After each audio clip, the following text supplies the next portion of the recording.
if you wait for the right opportunity, you're going to miss some great opportunities.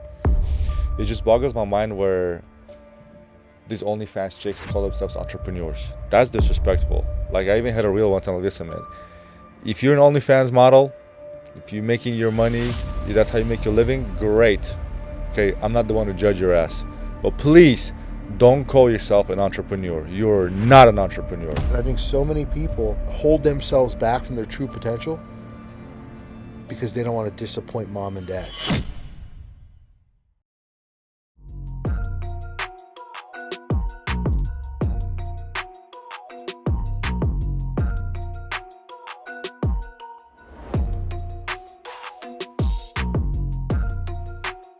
Big D, what's up, baby? What's up, buddy? Chilling. Thanks for making a trip all the way down here, man. Yeah, buddy. Excited to be here. I know the last couple times we tried to schedule it up and I things know. didn't work out, but I know. glad the wife didn't pop yet, so we can Yeah. get this on the books. I know, exactly, bro. I gotta ask, man, and I'm sure my viewers already noticed. Big D everywhere, on that hat, on that shirt, on that coffee mug. Yeah, buddy. Is it tatted up somewhere too? No. No. All right, tell me. So Tell me what that's Big D just is the brand. about. That's the brand. You know, Uh-huh. I feel how important it is to when you brand yourself. Yeah. People recognize. I'll be somewhere. I'll be in an airport. I'll be at a restaurant. And people will be like, "Man, I've seen you on Instagram," and it's the logo. You know, Yeah. you can wear different clothes and different things all the time, but at the end of the day, if you start branding yourself, it's what people are going to remember you by. So every Very time I've true. ever built a business, I've built a business behind a brand, a logo, something that's going to stand out. And, people would say, I see your trucks all over the place. I see this all over the place. But it's about how you present yourself and how you're bringing yourself to the market.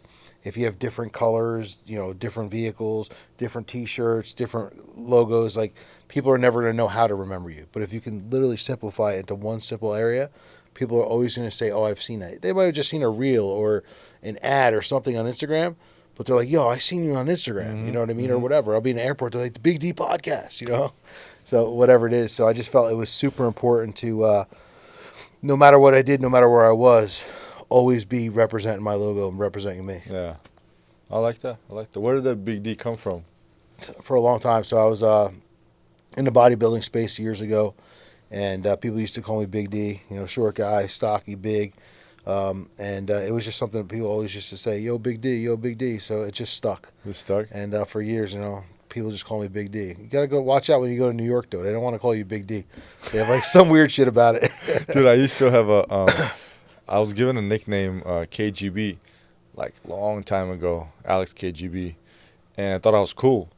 I liked it in the beginning. That was back in like my promoter days, party days. It was cool. And then when I decided to like get serious and go into law enforcement, etc., and obviously I had to distance myself from certain people and groups and stuff, that nickname still stuck around, dude. I was like, stop calling me that. Like, I don't want no affiliation to KGB. Like, I'm a clean citizen. Yeah. Don't ruin my background application. So it took a while to kind of drop that name. But I had a weird nickname in high school. what was that? Cheese. Cheese? Yeah. Why? So seventh grade, the vice principal was giving a speech in the lunchroom. And I was like a bad kid. I threw a cheeseburger at him while he was giving a speech, and cheese stuck on his nose. Wow. So they called me Cheese all throughout high school and everything. So that was my nickname, Cheese. Cheese. It's pretty Okay, fun. could be worse. But there was always a story behind it. It was cool because Yeah. of the story and like the rebel behind it. I like that. Dude, now that I'm thinking about the whole branding, and we talk about, planning my gear also, we're doing the same thing for our companies. Our trucks are not here for you to see, but I'll show you later. Like the way we wrap our trailers, it all says Cube World on it, and it's like red, white, and blue, just bright as hell, dude. And you see more of them going from state to state. So branding is important Super because important. people, somebody, Byron, right? Yeah. Byron sent me a photo the other day. He's like, was it Byron? Somebody sent me a photo the other day. He's like, hey, man. No, Byron saw our guys pull up in the truck and fill up gas. And then somebody sent me a photo of my trailer, driving somewhere from the back. And it just says Cube World. And it's like bright wrap, all that. It's like, is that you? I was like, yeah. So people are already recognizing it. So I'm going to start putting more emphasis into branding. Yeah, every business I've built, like when I was in the construction world, I built it off of almost the same image. Yeah. I just changed the logo with the state or wherever I was, but still people knew that there was an affiliation. So like I had NJ Home Builder and Renovations was my last company. Mm-hmm. You know, having that company, it was just a NJ and the way it was, and it was all blue, and it had like almost like a sprout of blue where it like flashed out, and all my trucks were all wrapped. Everything was wrapped the same way, and people were like, "Yeah, man, we see you all over the place." I mean, at one point maybe I had 15 trucks on the road, but towards the end I subbed everything, so I probably had 2 trucks on the road. But still, that branding, I see Yeah. you everywhere. Like you don't see us everywhere. You Yeah. might see a lawn sign, you might see something. You know what I mean? But people remember things because if they grab their attention. You know, that's what I tell people all the time. Like, if you're driving around a white pickup truck or a white van with a little circle or square in the back, nobody's going to look at it. But if you're driving something different, it's either got a full wrap on it or it's got something that's going to make people pop. It's multicolored, whatever it is, it's going to draw their attraction. Because if you actually drive on a highway, there's plenty of single color vehicles with a square or a circle on the back that nobody's paying attention to. Mm-hmm. You need something to pop out. And I always knew that branding was super important because when you own a business, the whole key is to own and sell the business. What are you selling? You're selling the brand. Mm-hmm. That's what you're trying to sell. That's what's known. That's what people chase, and that's what people want to come after. Very true. Very true. And eventually, it's gonna, because you don't sell the business, you sell yourself. So no, you actually it's the opposite. So you don't want to sell yourself. If you sell yourself, then you can't sell the business because you are the business, Mm. right? So you want to create the business as the brand. You want to make sure you have a lot of traffic. You want to make sure that you have processes and systems in place to be operating without you, so that you can exit. Because Correct. if you sold yourself, then you'd be stuck there working for that company or working for that person that bought the company because you're the one who is the operation. Yeah. So it's the actual opposite. You have to pull yourself out of the game. And that's It- what most people think. I guess I was referring to what you're saying is 100% true. I guess I was referring to the very beginning, like for example, fitness industry, right? There's thousands of coaches.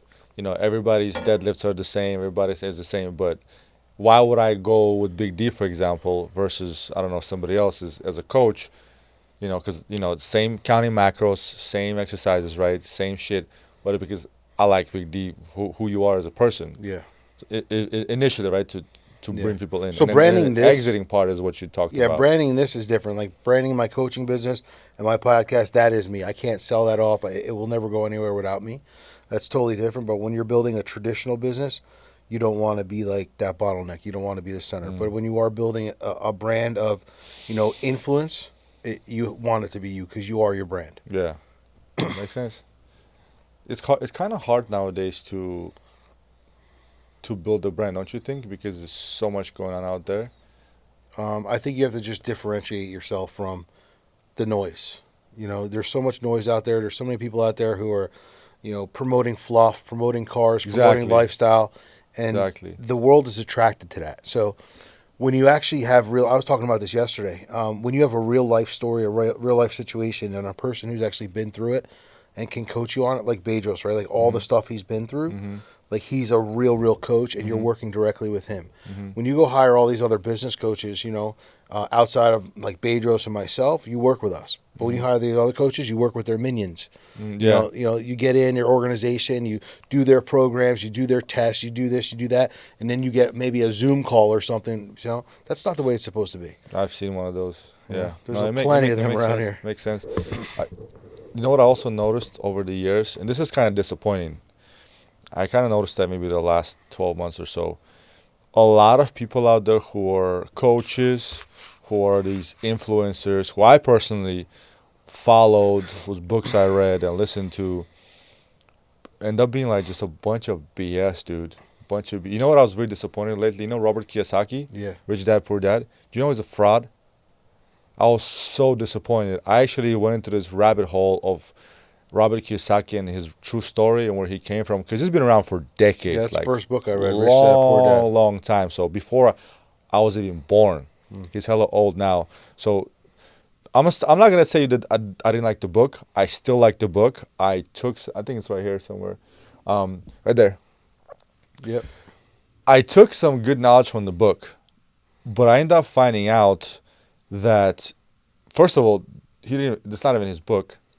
The stipulations are he probably didn't write that book, and the whole Rich Dad Poor Dad thing is pretty much bullshit. Like his actual dad, poor dad, was a good dad, and the rich dad was technically a big time asshole. But the story is I sent you the video.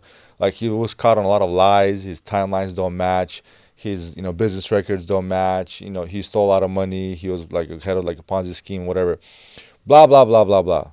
And obviously, people like me who are younger, I'm 36. This guy's like what 70 or some shit. He's been doing this for longer than I've been alive.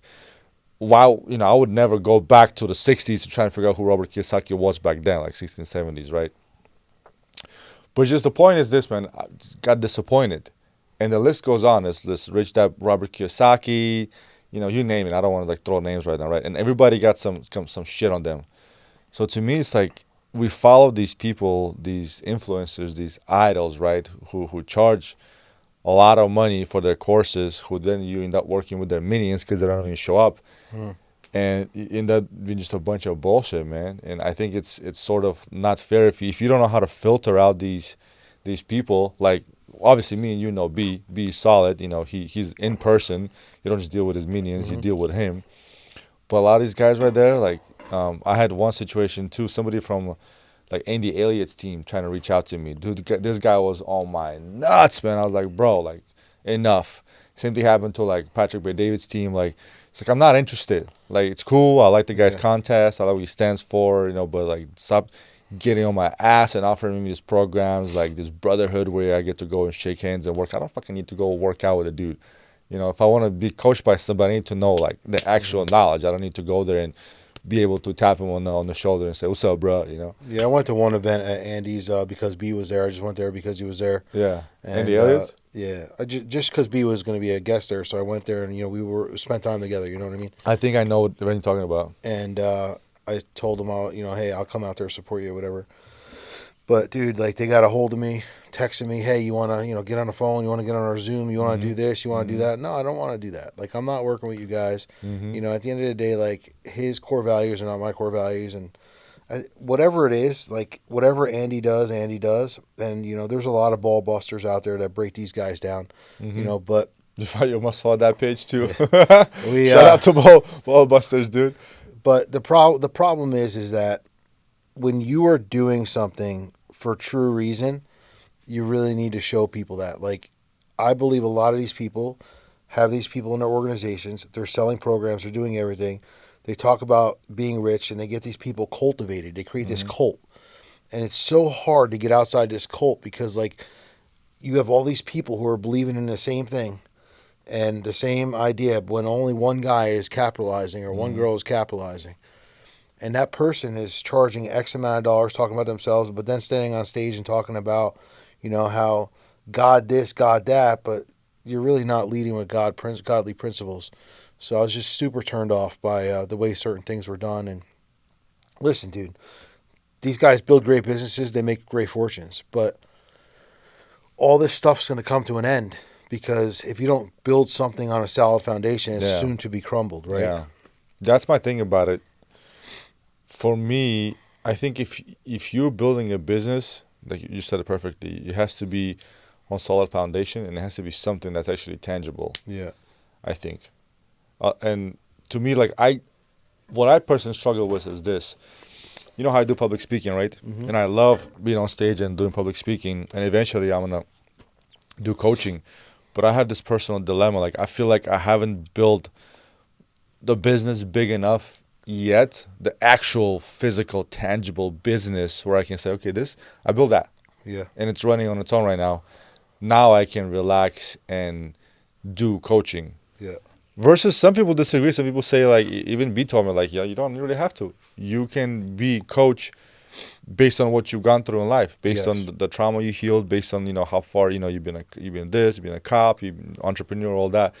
There's people out there who resonate with what you already have. So I'm like, I have that dilemma right now. Like, should I just focus on, actually building a business and establishing it into a multi-million-dollar company and then go into coaching, or just use what I already have to be a coach? Just go in. I mean, there's never a right time, but if you wait for the right opportunity, you're going to miss some great opportunities. So you're better off just starting and just doing what you got to do because you have a story. You have the ability to go out there and bring it. You can help people on the level that you are right now from the level of experience that you have.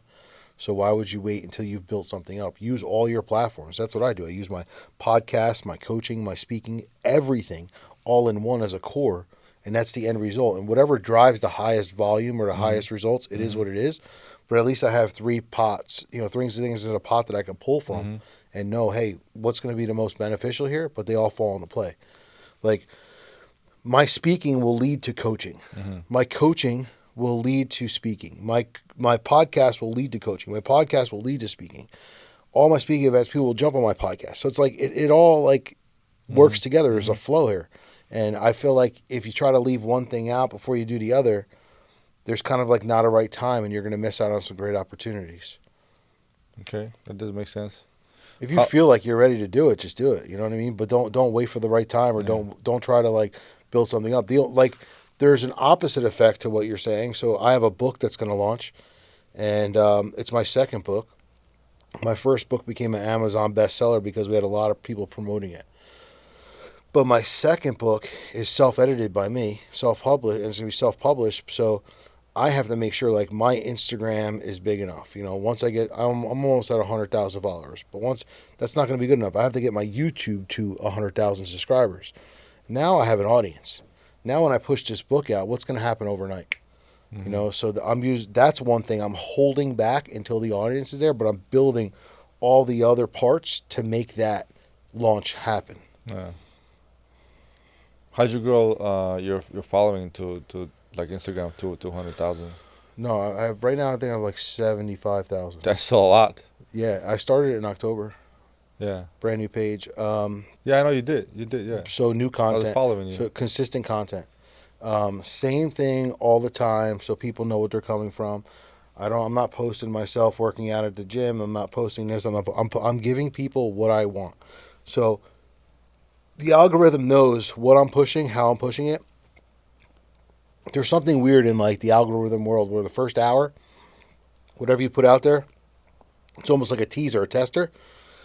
The algorithm tests it, and if it's good, if it matches what you're trying to do, it matches your audience, then they push it out. So as long as you have consistent content, so if you look at a lot of the guys who have the biggest pages, once you get past 100,000, I don't think it matters because you have the following.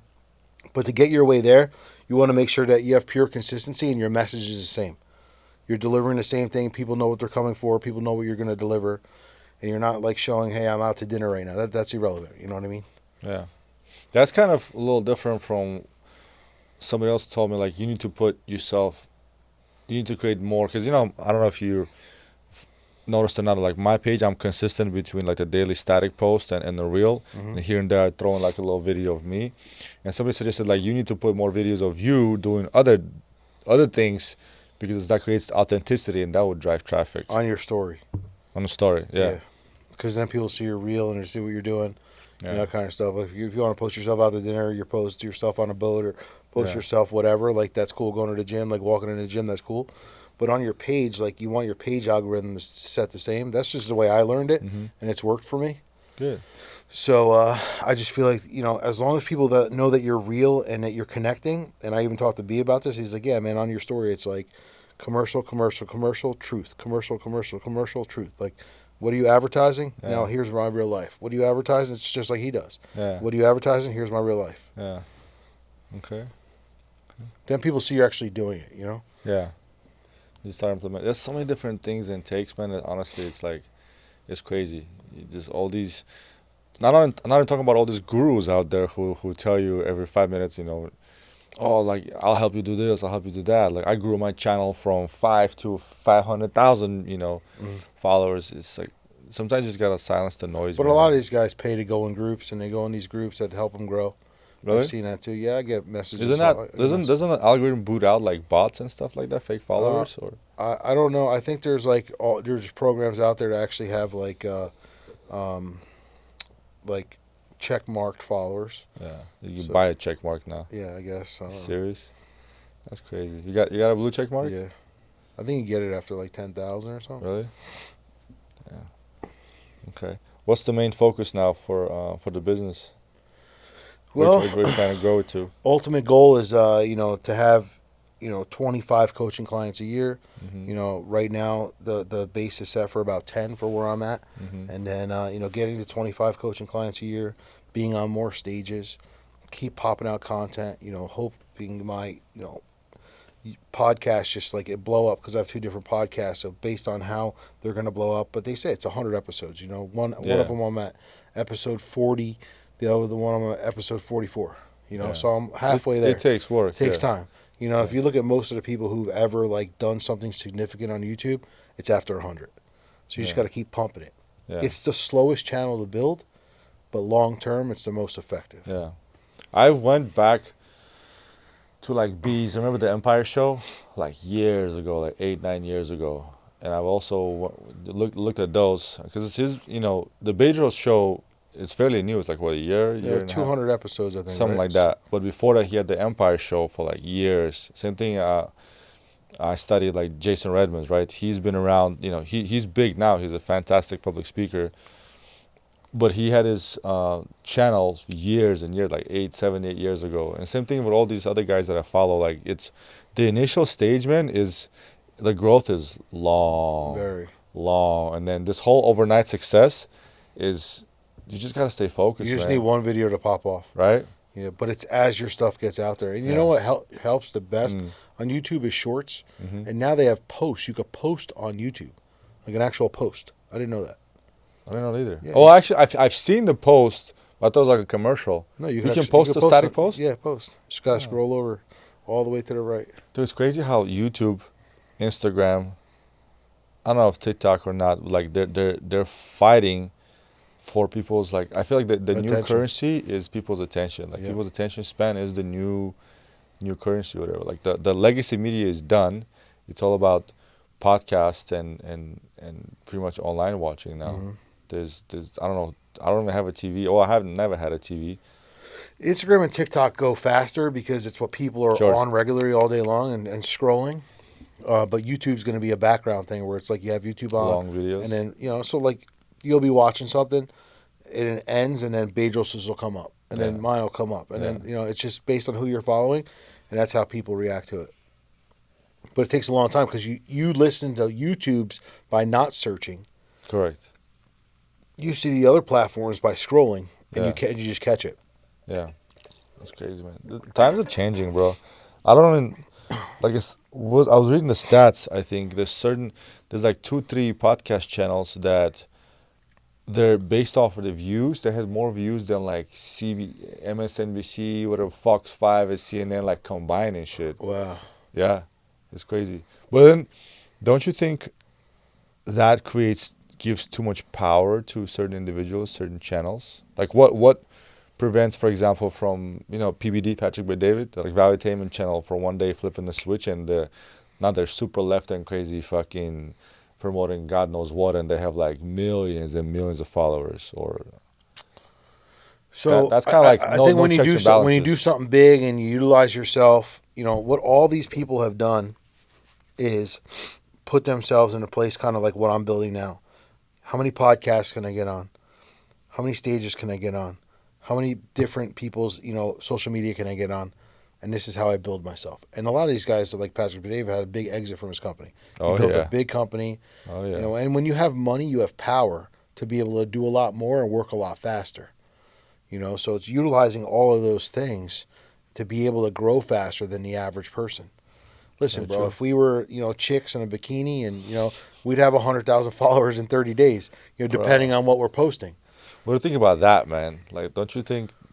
What do you think about the whole situation that some of these girls right there who may be brain dead, but because they got a pair of tits and a nice ass, and they post the same shit every single day, nothing of substance, nothing, but they grow this massive Because followers. this is the way, like, the average man thinks. Like, you know what I mean? Like, we don't think that way. We're not thinking that way. But the average guy is like, all right, just go out in public to the mall and walk. I haven't been to the mall in 15 years. Just using this as an example. Go walk through the mall and just sit on a bench and watch all the guys watch every girl walk by, and then watch all the girls not watch any guy walk by. Because the average guy is like, the average girl's just like focused. So it's the way that average guy thinks, that just the mentality, and it's the immaturity of the brain. Mhm. And this is why the social media world, like, you don't got a guy who's half naked on Instagram, with a zillion girls being like, you know what I mean? You have most gay guys hitting them up, you know what I mean? So it's just the way people think. And when you can get yourself out of a place to know that, hey, we're not those people. We're not sitting here like gawking at people, looking at people like that. Like, I don't care. At the end of the day, it does nothing for me. But other guys are grown into this way, and this is why these girls are making money and doing all this, because they're fighting against the average, and they're winning. Well, I think social media and platforms like OnlyFans just straight up corrupted the society in this new generation, especially women. OnlyFans is definitely terrible. I mean, it's like legal. It's like OnlyFans, legal porn, yeah, right? definitely corrupted women, man. And some what it's trailer done to park women. ass chicks, bro. Yeah. Like literally, Yes, dude. on OnlyFans, and because Yeah. I've seen a couple of commercials like where guys like interviewing a girl like who was on OnlyFans and how much money she makes, and like, bro, the girl's teeth are all crooked and shit, and I'm like, what the fuck, you Well, know? super fat. Yeah. It's. I had this conversation with my wife the other day. I'm like, listen, like, so my generation, right? I don't know. How old are you? 43. Okay, so I'm not too far behind you. I'm 36. For me, my generation, my peers growing up, like, there's girls who are attractive, right? And there's girls who are like, okay, maybe they're heavy set, they're fat, but had good personalities. Usually the ones that are attractive are cocky, just all those girls, not talk to me, right? Yeah. The heavier set girls usually had like dime personalities, right? Because in certain other skills that to A little make bit more up. humble. Yeah. Now, bro, there's fat chicks out there with shitty personalities, and they act like they're they're Victoria's shit. Secret models. That's mind-boggling. That's what the world has done. The world has conditioned these overweight people to think you could put on a bikini and it's okay. Love yourself, embrace yourself. But I mean, at the end of the day, like, look at all the people you're going to the beach with. Like, none of your friends have the dignity to be like, you probably shouldn't wear that. Like, me and my boys were just somewhere in Laguna Beach the other day, and we walked by. And listen, I don't want to talk about people, but we walked by a yogurt place, and we go in. It's late. We get a little bit of yogurt, and this girl comes up. She's wearing like this tube top thing and this dress, and you got this belly, Muffin and top. then whatever, bro. It's huge, and just and I'm just like, all right, whatever, you know what I mean. But then comes outside with a bowl of yogurt that's like stacked to the top, and I'm like, in her mind, she's like, oh, it's yogurt, it's okay, and I look okay, and I don't know, like, how do you trust somebody who thinks that that's okay? Yeah. So that's why when you look at business, and some people hate that I talk about this, but I think B talks about it too. When you look at business people usually care about what they're doing, how they present themselves, and what they're bringing to the market. So most business people look good, they're in shape, they don't look like shit. And the ones who are in shit, if they don't trust themselves or care about themselves, how are they going to care about you?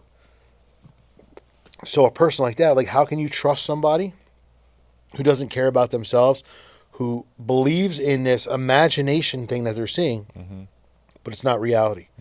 But this is what society has done. It's created a plug where everybody's beautiful.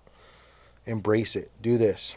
We grew up in a way where Victoria's Secret models and those swimsuit magazines and all that shit, bro, girls were like, perfect shape. Like that, like, you had to work hard to get something. Now you can just be a fat slob and be in a magazine. Come on, dude. I think what women fail to realize that this whole makeup modeling industry that's catered to them is run by men. Yep. First of all, okay, it's men who are running it and making millions and billions of dollars. So they can sit here all day and say, "Oh my God, this is we're the best," but it's men who are making the money. Okay, it's men who are digging through the tunnels and working these crazy jobs to find the ingredients and whatever you need to make the makeup and all that stuff, right? And also running the whole industry. It just boggles my mind where these OnlyFans chicks call themselves entrepreneurs. That's disrespectful. Like, I even had a real one time, like, listen, man, if you're an OnlyFans model, if you're making your money, that's how you make your living, great. Okay, I'm not the one to judge your ass. But please, don't call yourself an entrepreneur. You're not an entrepreneur. Okay, you're just a average hoe with an Instagram or on social media Degenerate. profile. Degenerate, whatever. It's like me. Remember, what if me and you were go out there and we're models? Big D is a model. No, or Alex is a model. We're not. Yeah. We are entrepreneurs. Yeah. And then these chicks, like, I don't know, with the 2 brain cells that they have left from their brain, like, oh, I'm an entrepreneur. Like, what part of your Spell entrepreneur. yeah spell entrepreneur? That's a tongue twister for you. I'm gonna hit that. I'm gonna use that next time. Like, oh, really? Spell entrepreneur. A On O on N O N O N. Yeah. You have 2 boys, man. So, how old are your boys? 19 and 20. Okay. Raising 2 boys in a current generation filled with OnlyFans models I have a and daughter, corrupt too. social media. And daughter too. Yeah. Talk to me about that, man.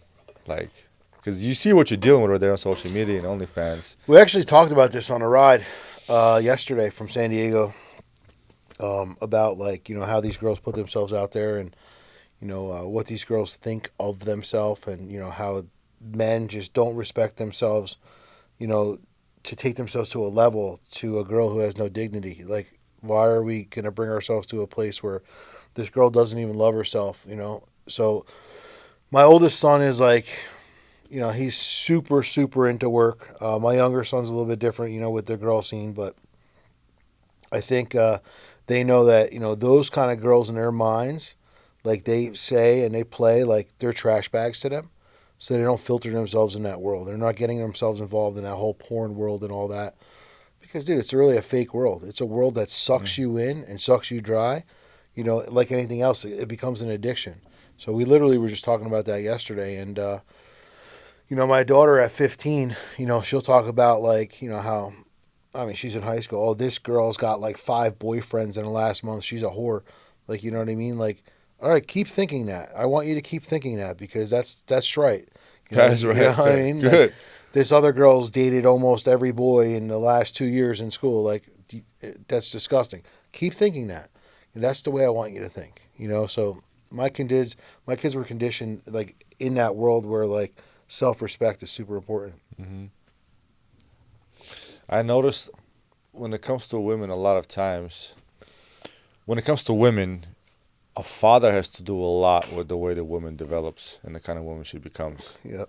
A lot, man. Especially as a cop, dude, going and seeing all these broken families. And then same thing goes for boys too. Like if the mothers are overly protective and there's no male figure in the house, bro, straight up like 99% chance they're going to be a simp. Just the overweight, obese simp who can't even do 5 push-ups. Which is it's ridiculous. super. A father figure is super important in both boy and girl lives. For my daughter, especially, when I was divorced, I knew it was time. When I was divorced, when I was married, I knew it was time to get divorced, because I wasn't living the life I wanted her to live. We were living a fake life. We weren't happy. What do you mean by that? Me and my ex, we were just like living this life, and we weren't really together. We were just living in the same house. Mm-hmm. And I said, if I continue to do this, my daughter, I don't know how old she was at the time. She was probably like 8 years old, 7 years old, whatever. I said, I need to teach her like what real love is, because this isn't real love. Mm-hmm. And if she thinks that this is normal, this is the same relationship she's going to have. Yeah. And the same thing went for my boys, but I think boys were a little bit different. But as my daughter started getting older, 5, 6 years old, I started asking questions like, why don't you sleep in the same bed and this stuff? Then like there's a trigger there. Your boys don't think about that. Your boys like, oh yeah, I'll sleep on the couch with you. You know what I mean? Or yeah, cool, sleep in my room. But I think a girl and a boy have 2 different mindsets based on what they see and how things impact them. So when my daughter started asking questions about that, I said, you know what, it's really time to like separate this, because it's not going to work.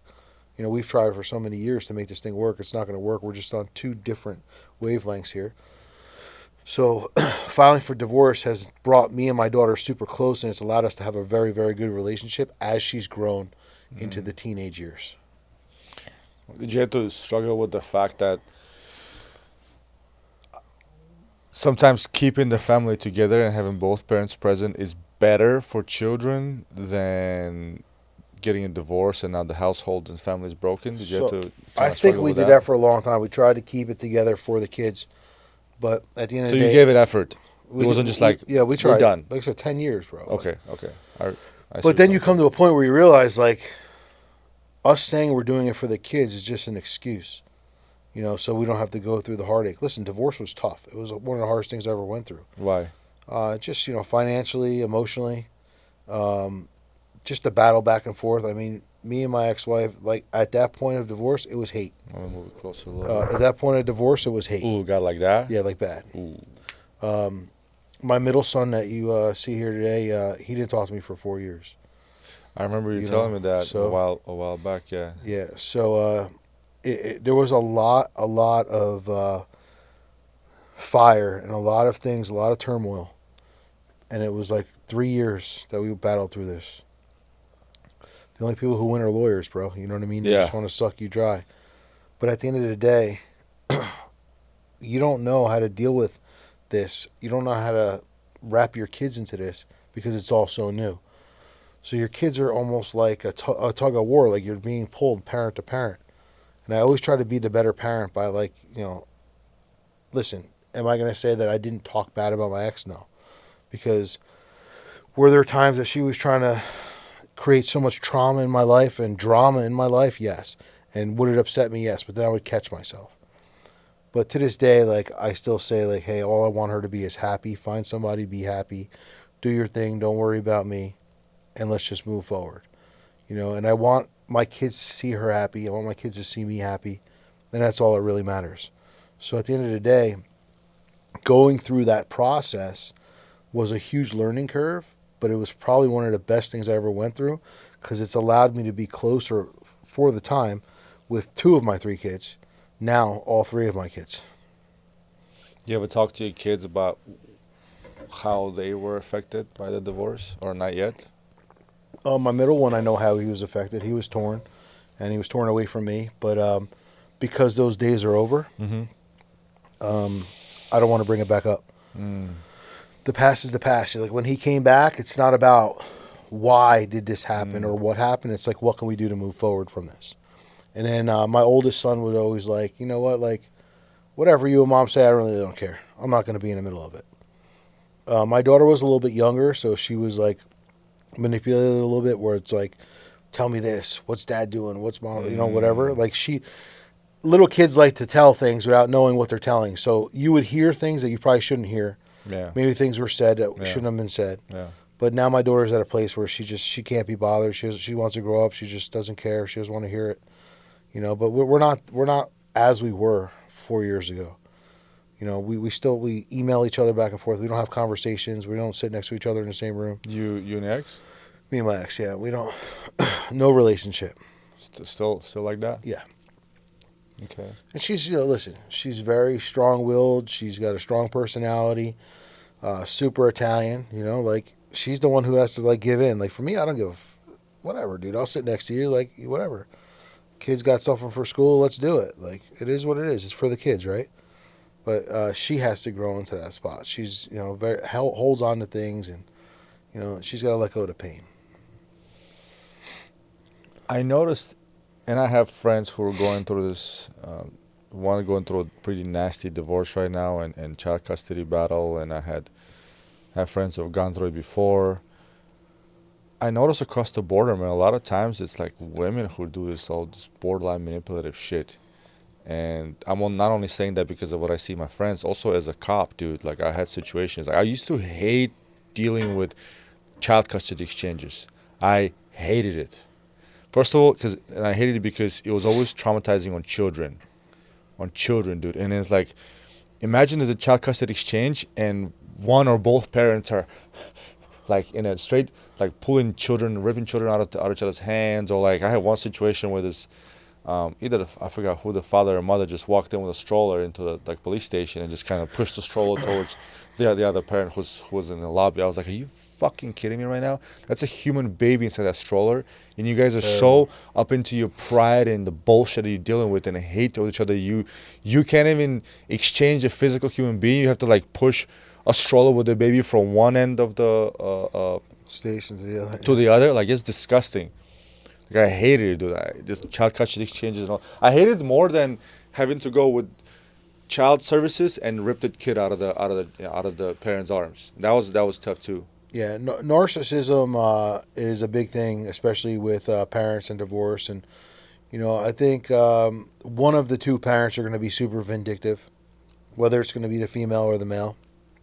And unfortunately, like sometimes you do have the situation where it's really, really bad, but there are some people that can have good divorces. Like they go, oh, we're better off alone. We're best friends now. We're this, we're that.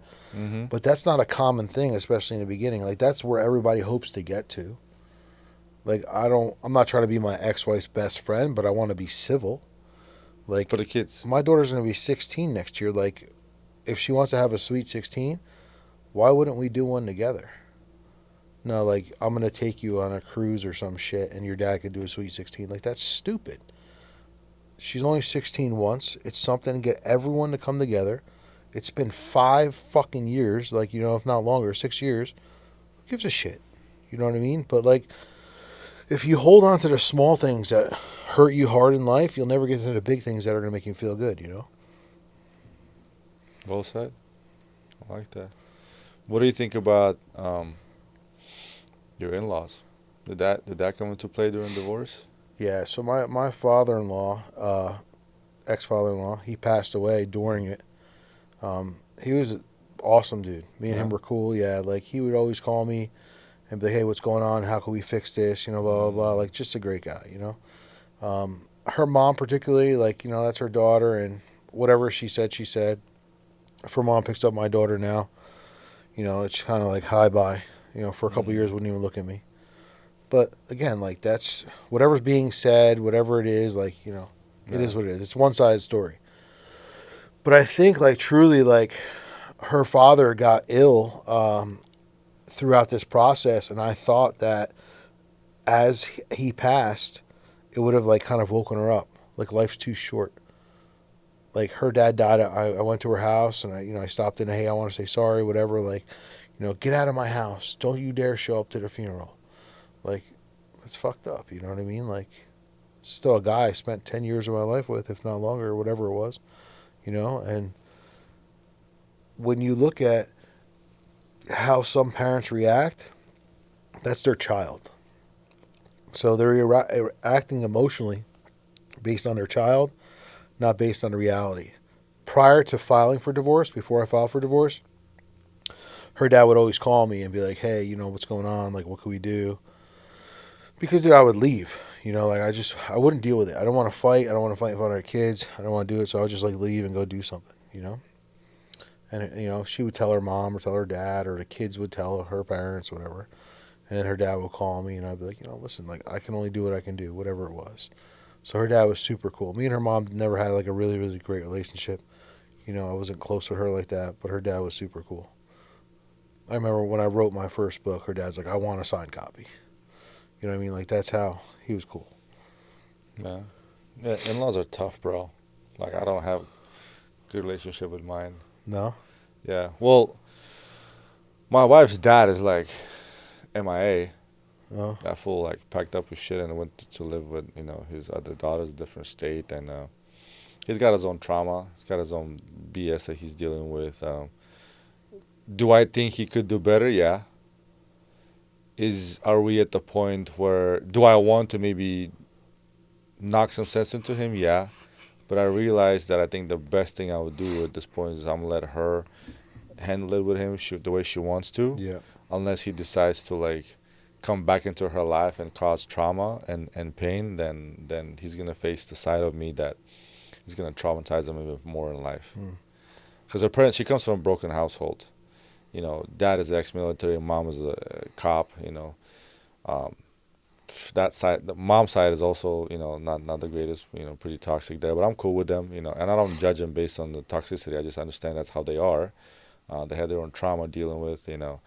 I accept them for who they are. I have no problem with them. At least they're able to like still be present in her life. But and they've done some things that I don't like or agree with. But I think the biggest factor for me was God, man. Just being able to, because my initial reaction is first of all I'm Russian, right? Second of all, law enforcement, and I'm a masculine man. So to me, if anybody hurts my family, just like you, right? I want to skin them alive, Rip their head off. rip their head off, and Yeah. just But I understand. Okay, first of all, they're her family. She grew up with them. They have their own trauma. They, if whether they can or cannot face it, that's on them.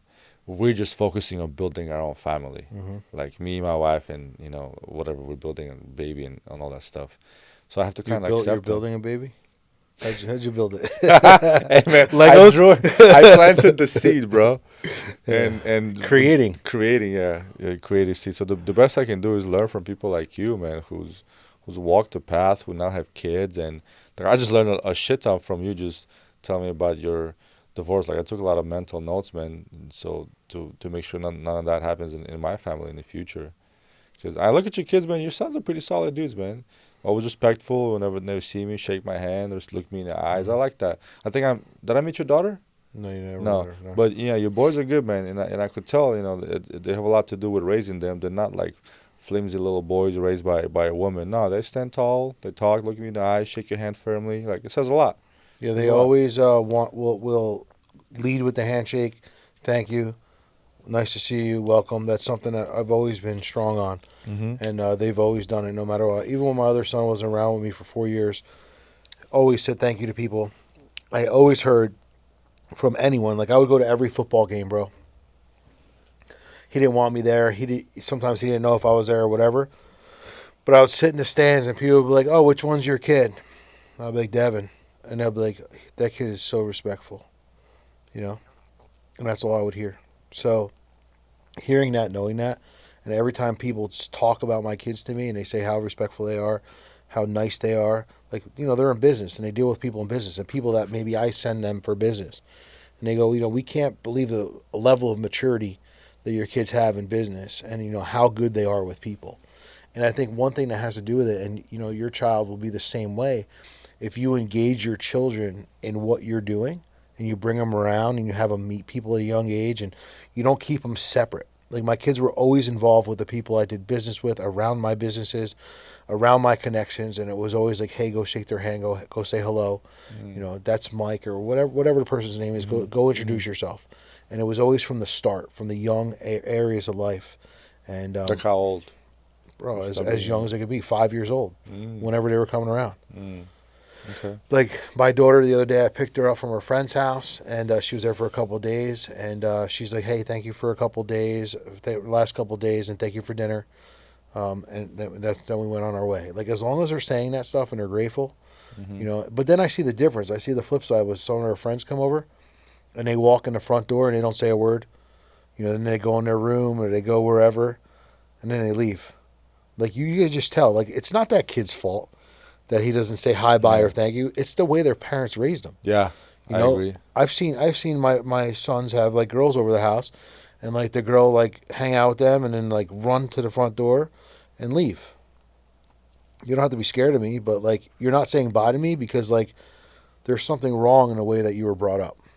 It's Yeah. not your fault, so I'm not going to say, Yeah. hey, you're a disrespectful little kid. You know Yeah. what I mean? Like it's the way you were conditioned.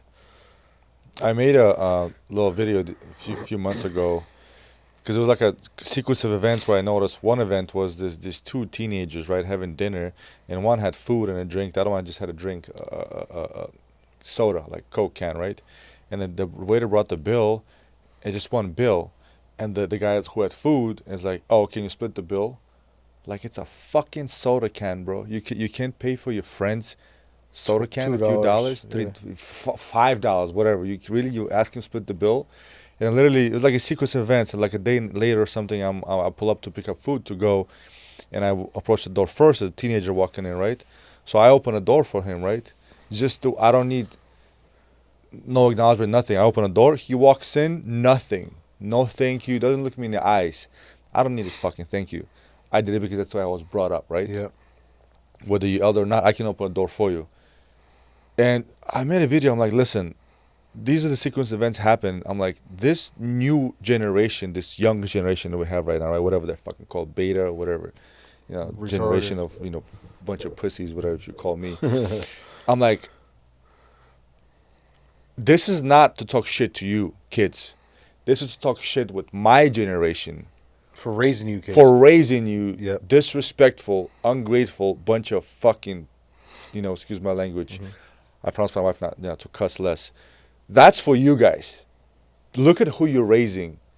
Can't pay for your friends' can of Coke $2. No saying no thank you, no please, no opening doors. Like, that's on you guys. You're raising a generation of little entitled, egotistical assholes. And when they grow up and the real life hits them, they're gonna be on their knees begging for mercy.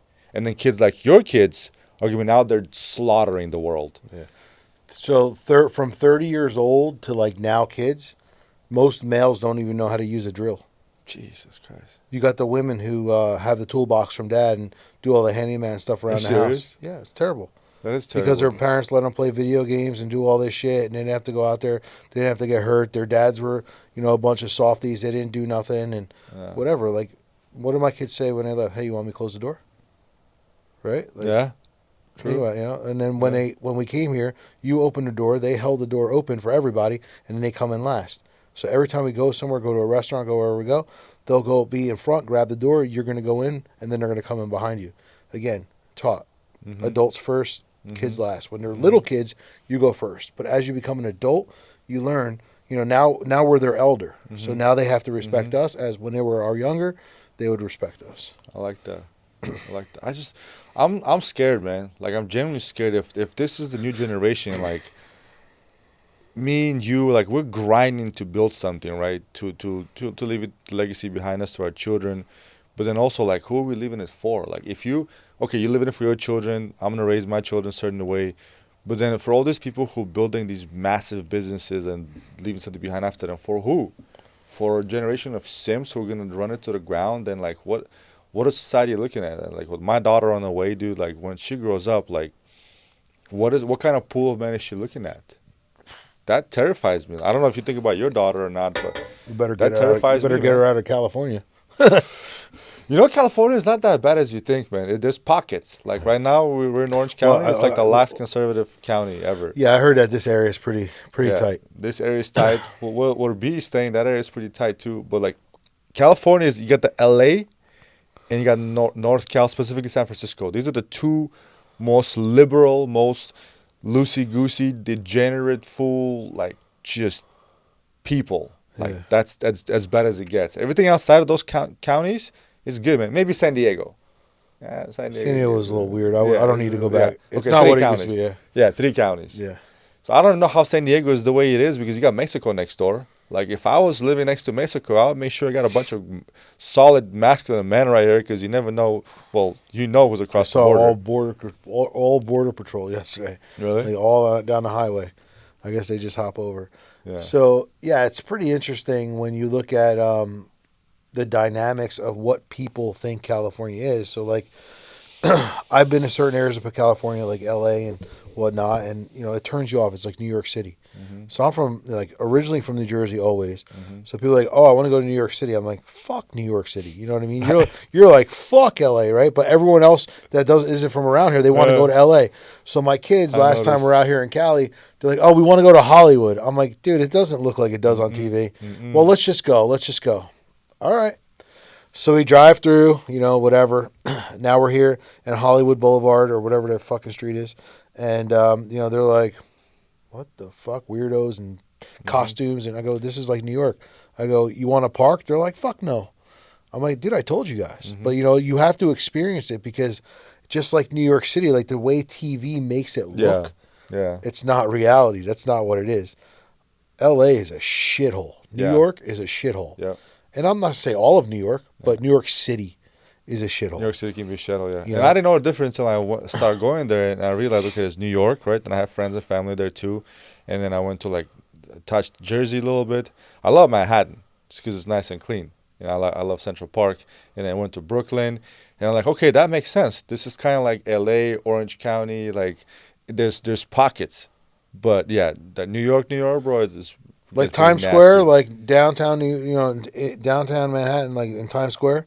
Dude, that's like L.A. Yeah, I don't find it, like, so amazing and attractive as, it's terrible. Yeah. But there are nice places in New York, like Westchester, upstate New York. Oh, there's upstate nice places. Nice.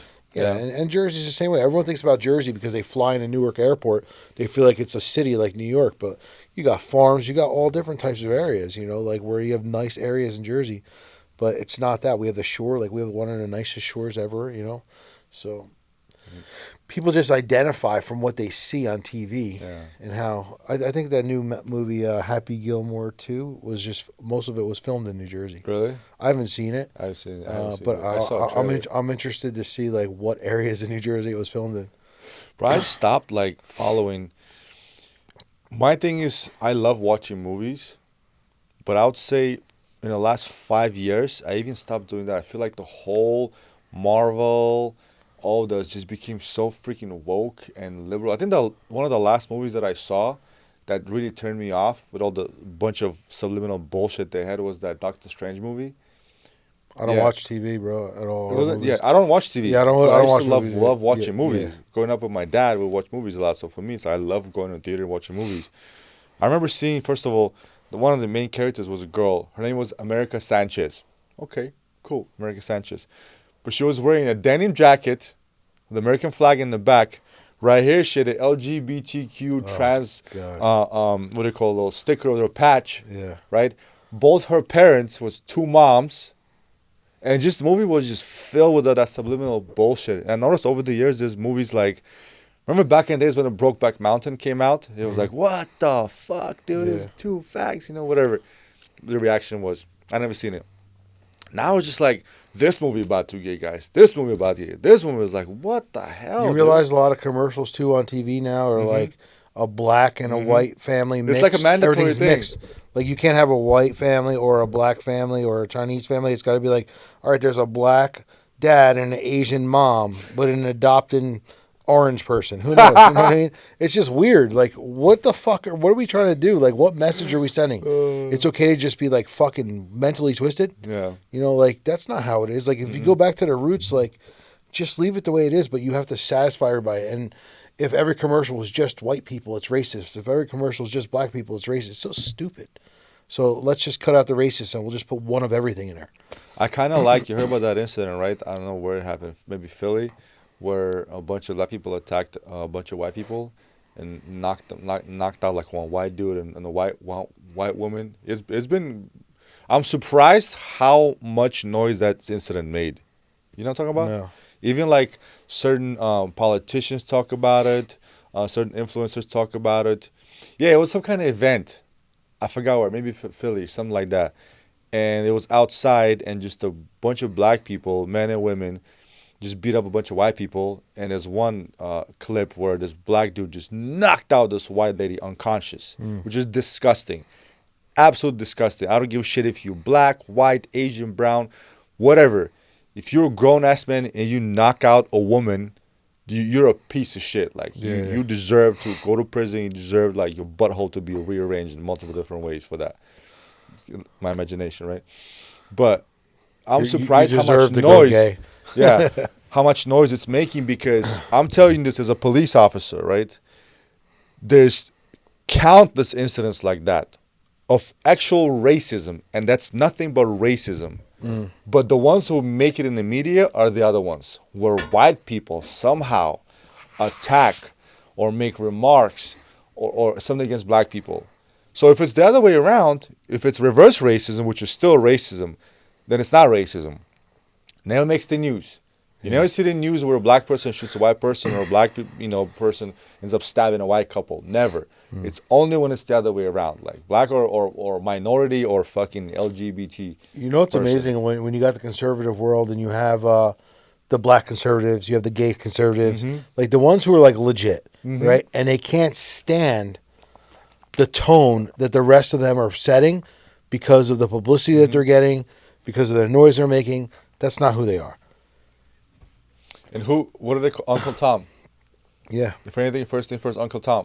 Correct. It's like, dude, what makes me an Uncle Tom? Like, I just call it out the way it is. Like, just because I'm black and I don't agree with you. And there's a lot of them there, like Candace Owens, Officer Tatum, like all of them. Yeah. They call out people and their own cultures and whatever subgroups, and you're kissing ass. How am I kissing ass? I just decide not to fight with your noise. Yeah. I feel like just white male, if you're white, if you're a man, normal heterosexual man, and you're Christian, you're an enemy. Oh yeah. That's the worst combination possible. Yeah. That's it. That's it. You can be as good as a person you can be, but you're already And it's automatically an getting enemy. worse and worse, you know. But these are all the values that we were brought up on: how to be a real man, Mm-hmm. how to be a, you know, believe in God. Like, you know, like what does the dollar bill say, right? In God we trust. Mm-hmm. When are they going to change that to like in gays we trust? Was it going to be like a half a dollar? Half a dollar. Engagement trust. No, it's why do you think they're doing this, man? Like I asked a lot of people. I think I know why they're doing this. As a matter of fact, I can get really historical about this, going back to like KGB days and why this whole thing started. Well, But I think they want to you're from separate. the East Coast. Like, what's your take on that? I just think they're really trying to like separate us. They don't want us to have unity. They want us to fight. They want us to be in this place where there's no calm and there's no peace that can control us. Mm. The easiest nation to control is the divided nation. Yep. Yeah, but then, how much more of this are we gonna take before people revolt? And I'm I not. don't know, I'm dude. not. I'm not arguing They against keep saying revolution. like, "Oh, you want to take our guns? You want to do this? You want to do this? You know, come knock on my door." But and you know, if Trump doesn't win and this and that, like, you know, people keep talking shit. But you know, who's really man enough to stand up? Very few. Very few, very few, and it came. I think like even for me personally, it came close a couple of times. Like I was really like making sure I'm stockpiled enough for the end of a 2024 election. Because just I had friends who like, dude, we got radios and walkie talkies. We had like escape plans, where to go. Like, okay, cool. If anything, we'll pack up. We'll go to my house in Texas. We'll just lay low there. Whatever. But like, why do I have to think about it that way? Yeah. Why do I have to live in this country and think about every 4 years, if this person doesn't win, get ready for war, boys. Let's make sure we got water and canned food and fucking like, come on. Yeah. Was it the same way over there in East Coast? I mean, listen, our governor is fucked up like yours in Jersey. Who's your governor now? Phil Murphy. Phil Murphy? Liberal? Oh yeah. Yeah. Big time. He's like an old hedge fund guy or something. Mm. He's just a clown. What is he pushing? Just Just like LGBT peace for just everybody? all that shit and just crazy shit. Free money for this, free money for that. All just bullshit. What about the people who live in Jersey? So More conservative or? so it depends. Like, you know, like city areas, you know, are going to be more like liberal, you know, but then like a lot of beach areas are going to be conservative. Mm. Depends. There's old money and new money. A lot of old money is liberal, you know, because they inherited the money. They didn't work for it. A lot of new money is conservative. So it's different. Yeah. You know, but what's interesting is when you're out on a boat, you never see a Biden supporter flag because Biden supporters don't get them for free. You only see Trump flags on boats. You know, they don't give away boats. So, you know, you do know that. But when you go to some of the old water areas and beach homes that are like, you know, maybe been in a family for 80 years or 60 years, Yeah. like those are all the liberals growing up from their grandpa who worked hard, but now it's all liberals who inherited it. Yeah. And they have fucking pride flags hanging and shit. Like, it's just fucked up. What about you? You waving flags out there or where you live at? No, No, I just staying have low-key? American flag, man. That's it. You know. It's good. It's good. What is it like for you got to bring this a little closer. What is it like for law enforcement out there in the East Coast? You know, most cops hate what they do in certain areas, and then other cops love what they do. I know it's pretty highly paid in like the area I'm in, but they deal with the same shit you do. Like they have to be like on their toes. They got to watch what they do and how they do it. You know, everyone else has the upper hand. You know, everyone, you know, racist this, racist that. Stupid, dude. Stupid. So it's the same shit. State police don't give a fuck, bro. They're gonna nail you out. You know what I mean? Really? But like, you know, a lot of these like local cops, they don't want to be bothered. Mm-hmm. You know, especially in the inner cities. Like, Yeah. dude, they don't want to get shot down. They don't. You can't shoot back. Can't do this. Can't do that. Like, it's crazy. I mean, you can, but then it's like, you know, Yeah. why did you do this? Why did you do that? You know, So it's the same shit. same shit. Same shit. Yeah, there's certain dynamics that are different between law enforcement on the East Coast and West Coast, but I think ultimately, especially if you compare like the two liberal cities, right? L.A. and New York, it's we're dealing with the same bullshit. Coming from these governors, these politicians who are completely spineless and just want to Bro, that cater dude to. just in New York, just like walked in. He was from what Vegas. Walked in and just like walked into NFL and whatever Blackstone building and shot up people. Oh, he didn't kill He, himself. and he The killed himself. He's rifle. Yeah, literally coward. walking down the street with an AR. Like, bro, you know how many police officers are in New York City? You know, but then he walks in this building and just shoots this cop. That's crazy, bro. And nobody noticed him walking around the street with the rifle. Yeah, he like double parked and then like walked right in, didn't Yeah. care. Like, I mean, the cop that was working the front desk didn't. I don't Yeah, know, bro. shot him too. But then we had this other incident where the guy was stabbing people at Walmart, and he was stopped by a citizen with a gun. So the importance is like, I know, like in New York and stuff, just like in L.A., they try to take away Second Amendment and they're pushing hard for it. But then you have You that can't have a handgun or something. situation. You can't have a handgun in New York City. You can't. No, You I don't. cannot. I don't You think so. In the cannot five possess. boroughs, you're not allowed to. I don't think. I Not even would. with like a concealed carry No, license. you can't. There's no concealed carry there. Dude, that's so dumb, man. Yeah. So no wonder this fool walking out parked his car, walked out with a rifle. Who's gonna stop him? Cops? The average response time is like 2.5 minutes. And the New York City cops don't get paid a lot. Yeah. But the thing about New York City cops is a lot. There's a zillion of them. The thing about New York, and I remember when last time I was in New York, I was talking to New York City cops, and there's one I think sergeant or something like, you know why right here in New York nobody shoots cops? I was like, why? He's like, because there's so many of us here. If a cop gets shot right here in New York, within seconds, there's gonna be hundreds of cops everywhere. And I thought about it, I was like, that's actually true. Like we have a lot of shootings, a lot more shootings on the West Coast, than in New York, because response time is long. It takes some time to drive from point A to point B, but over there there's a shit ton of cops. Yeah, there's like a precinct in every corner in New York. Why is that? I have no idea. Keeps everybody on check.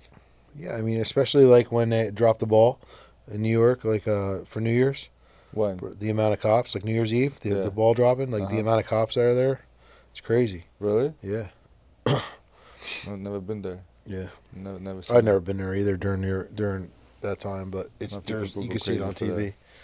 You know. Yeah, that's crazy, man.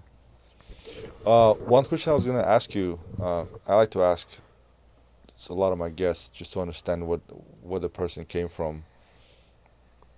Your childhood. Like, talk to me about your childhood. Did it have a lot to do with who you are and what you became over the years? Yes. Or you like me, like you fucking prefer not to remember it and No, I think relive it. I think our childhood develops us to who we are or who we should become, and it's our job to chase it, right? And if as long as we don't believe that or set a limitation of where we are brought up or what we're believed that we can do, then we can go further. So my childhood, I grew up from humble beginnings. We lived in an apartment, like on the third floor or whatever, till I was 14. Siblings? Me and my brother. Mm. And then we moved to the suburbs, and I was able to, live in a house that I never had before. We had a pool, and it was different, but my grandma, my grandpa, and my uncle lived in the house too, so it's kind of crowded. Um, but my parents worked hard. My dad struggled with different addictions when I was a kid. I didn't realize it till later on in life because it was kind of a secret. My mom worked hard to support the family. My parents didn't have a great relationship. They got divorced when I was probably like 18. But they should probably have been divorced 18 years before that. They're just two different people. But my family worked hard for what they had, but they never went for everything that they could be. And that's where I said that I don't want to live this life. Like, I don't want to continue this generational curse, if you want to call it, to limit myself to be where I can be. So I read Rich Dad, Poor Dad at 16. That book changed my life because of insight and true story. I had a rich dad and I had a poor dad. The only job I ever had at 16, 17 years old was construction, and this guy named Dave. He had 3 kids, big house. He was in his 30s, and he's the first person that ever told me he believed in me. So now I had a rich dad who believed in me, told me I was gifted and I could do stuff. And then I had a real dad who maybe like I just felt like I could never do enough for, or never showed up good enough for, or never made happy, even though he may have came to every football game, even though he would have done this. I was always falling short for some reason. You know Why? what I mean? I don't know. Something he said? I don't know. Him and my brother had a different relationship. Like my brother was always like the apple of his eye, right? My younger brother, and I was just like never good enough. And still to this day, like my dad will do anything for my brother, like jump through hoops. For me, I mean, I don't think so. So I've broke myself apart from that world, and I realized that if I was going to do anything significant, it was going to be on me. I had to make the changes. I had to make the things. So that book actually made me realize that like I don't have to listen to my dad. I don't have to listen to what he's telling me because if I do, I'm going to limit myself. So if there's bigger picture in the world, how do I get to that bigger picture? I had to start surrounding myself with bigger people. So I remember growing up, and as I would go to like family parties, family barbecues, who's the one aunt and uncle you'd see sometimes, not all the time? The business owner, the wealthy one, the one that you always looked up to, the one that had the coolest car. And like, who's the one that I was always most eager to see? That person. So how do I become that person? Well, I can't do what the masses are doing. I got to start doing what that person's doing. So 17 years old, started my own business. You know, my parents told me I was crazy. But I thought they were crazy because they were getting the same results year in and year out that weren't exciting. And I think there comes a point in our life where, listen, we love our parents, but we don't have to love their advice.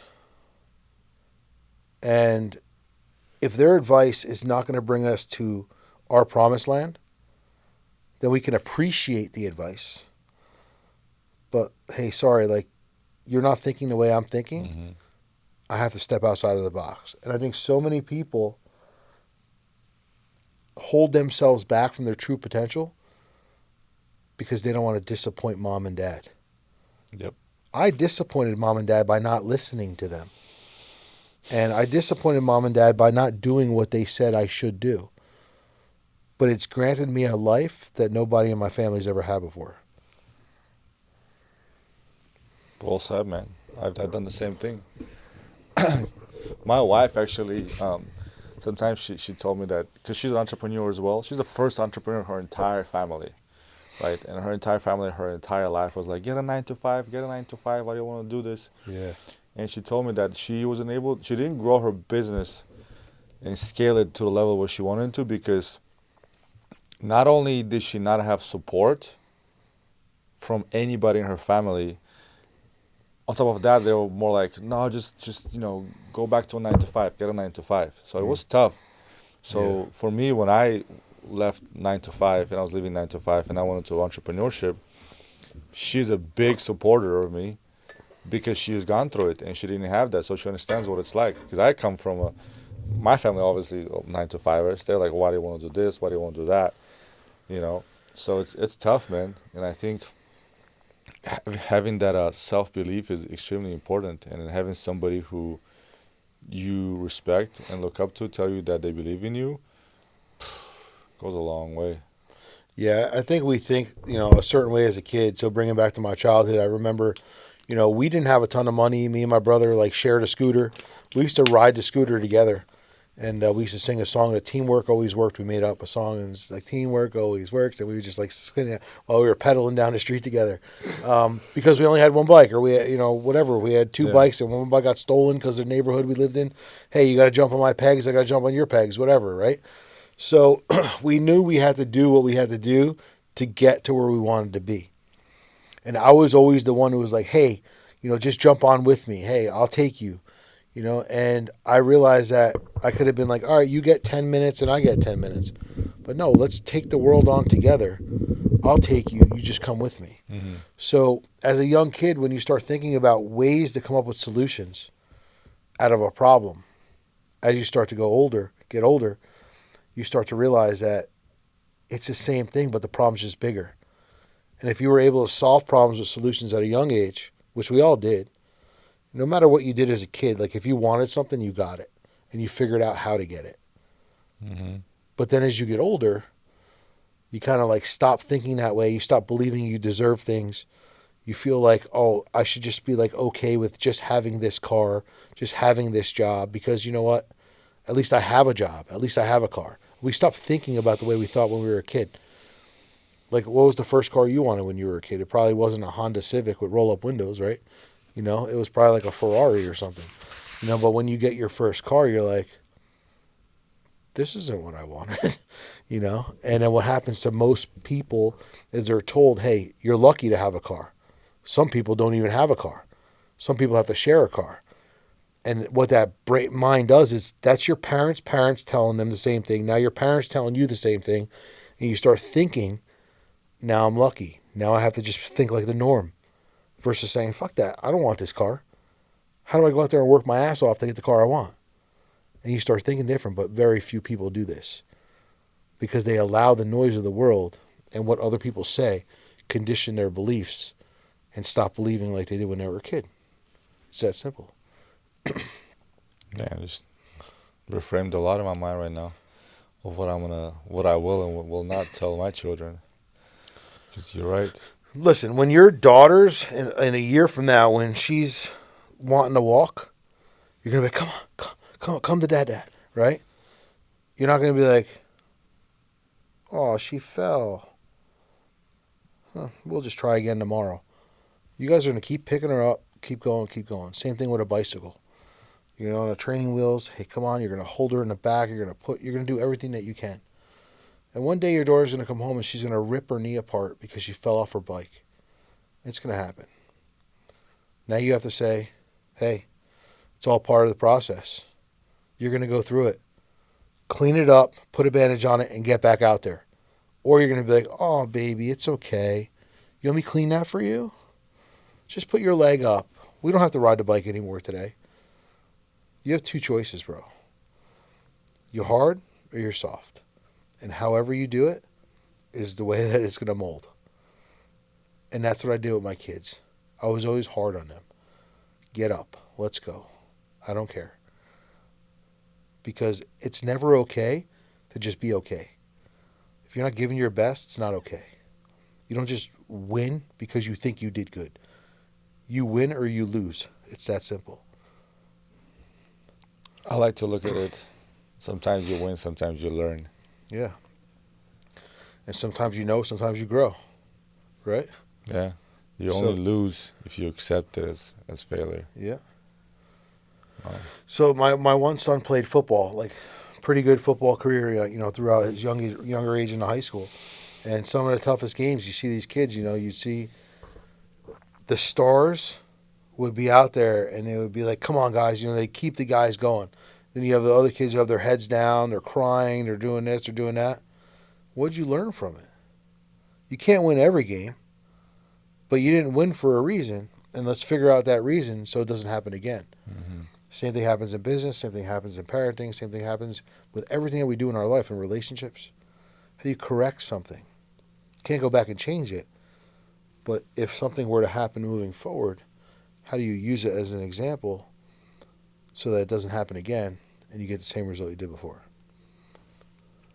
Yeah. Learn and get better. Well, that was good, man. That was a lot of parenting insight right there. Yeah. You got your hands tied, bro. It's coming. I know. But everything you said about the parents and the way our parents shape us is true, and then in a way, that puts sort of like a little bit of pressure and responsibility on us as parents. Mm-hmm. You'll start to see like something that you're going to notice. I remember from my first kid to my third kid. When you have your first kid, you can't be holding this girl all the time. Every time she's crying, every time she's panicking, hold, because then you're never going to be able to put her down. You're going to naturally want to hold her all the time and make her feel good and make her feel loved. But she's got to not know that it's okay to not be okay. But if you are the only one who can ever comfort her, or your wife's the only one who can ever comfort her, and you're carrying her in, your wife's never going to be able to put her down to do anything. She's going to get frustrated. You're never going to be able to put her down when you get home. You're going to get frustrated. So you have to realize that from the early age of childhood, like you have to teach and tame the kids to know, like, you'll be okay alone. I'm here. I can't always hold you, but I'm always here for you.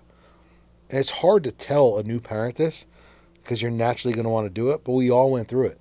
And you'll watch after child number 1, child number 2 will be different. Then child number 3 will be like, yeah, I'll be there in a minute. You know what I mean? That's what's going to happen.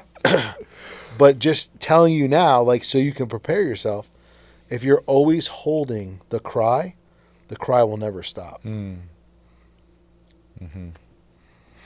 Appreciate the advice, man. And listen, I'm not a perfect parent, but I just know that. I used to remember like walking in the door like, oh my God, take him. He won't let me out of, won't come out of my arms. Won't let me put him down. Well, whose fault is that? But then when he comes to me, he's just crying to go back to mom because he knows that mom's going to comfort him. Damn, there's real balance you got to establish. Appreciate the advice though, man. Thank you. Yeah, no I problem. took it close to heart. Yeah.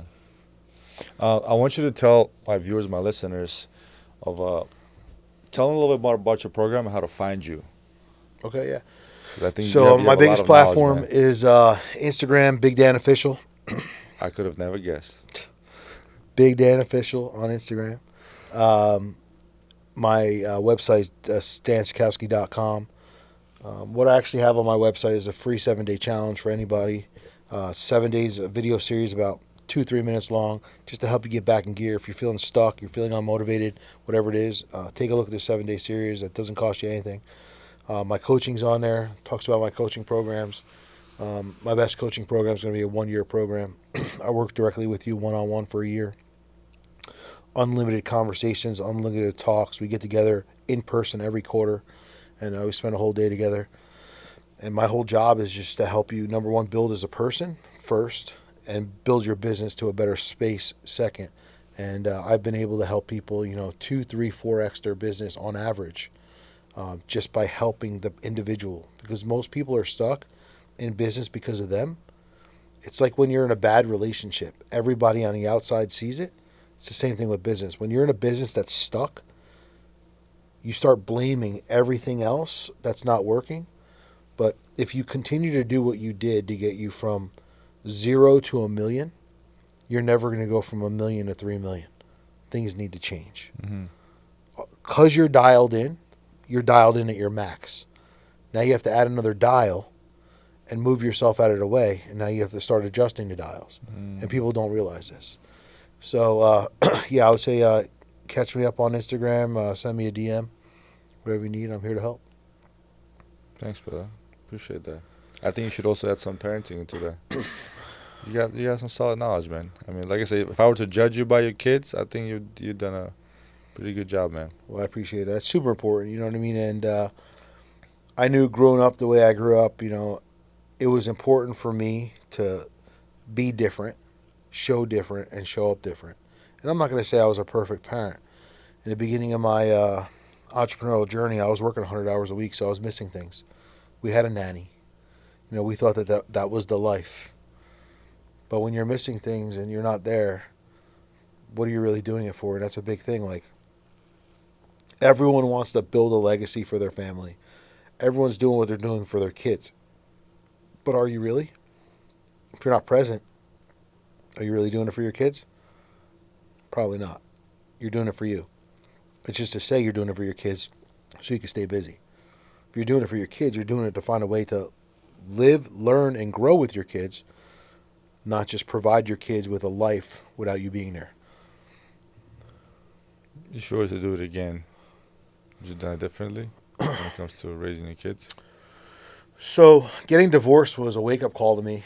I remember talking to my attorney, and she said, we're going to go on a 50-50 schedule. I'm like, 50-50? What do you mean? Like, I'm going to have the kids for like half the time? Like, what am I supposed to do? Like, what am I going to do?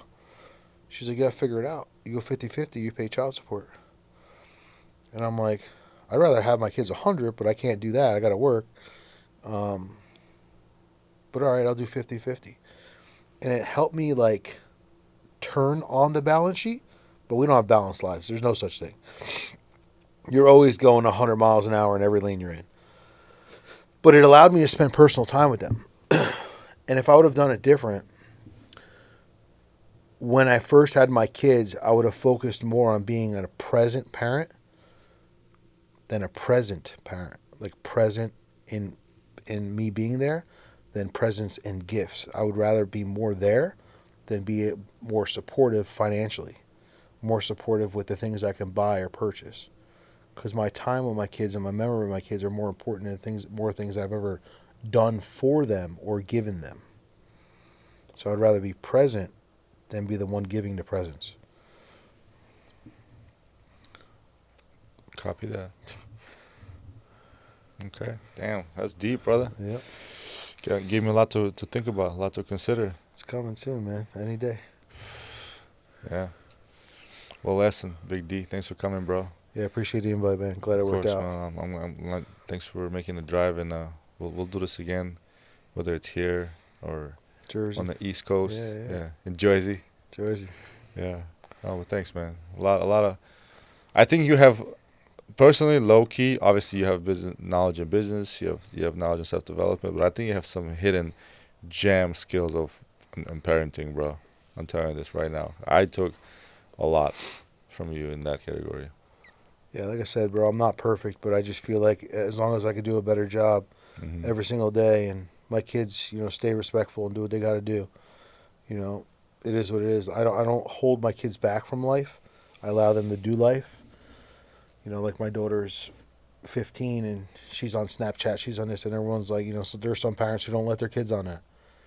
Like, I don't want to isolate my kids to a point where they got to hide, because I see some of my daughter's friends that aren't allowed to be on TikTok, aren't allowed to be on Snapchat, and they're doing it behind their parents' back because they're at my house and I see them doing it.